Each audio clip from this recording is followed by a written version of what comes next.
চলিস, আমি পরীক্ষা করি নামাজে যাস কি না যাস, আমি পরীক্ষা করি জিনা করিস কি না করিস। আমি আল্লাহ তাআলা দুনিয়াতে যে কয় বছর হায়াতে প্রাপ্ত হয়েছ প্রতিটা দিনের হিসাব, প্রতিটা সেকেন্ডের হিসাব, দুনিয়ার জমিন থেকে বিদায় হওয়ার পরে আমি আল্লাহ তাআলা তোমার পরীক্ষার রেজাল্ট শুরু ফলাফল কিয়ামতের ময়দানে ঘোষণা করব। জোরে জোরে কথা বলবে কিনা?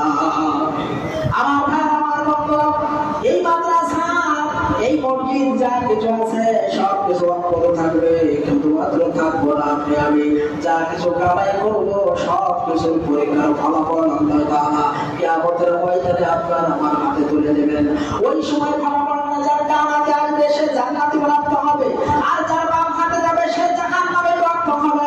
আমার ভাইয়েরা, মসজিদের ভিতরে দাঁড়িয়ে বসে একটা কথা বলে গেলাম, দুনিয়ার সময়টা খুব স্বল্প, দুনিয়ার সময়টা খুব স্বল্প। আল্লাহ তাআলা বলে ইন্নামা হাযিহিল হায়াতুদ দুনিয়া, ওই দুনিয়াতে তোমার আখিরাত কামাই করার জন্য পাঠিয়েছি, দুনিয়াতে দুনিয়া কামাই করার জন্য পাঠাই নাই।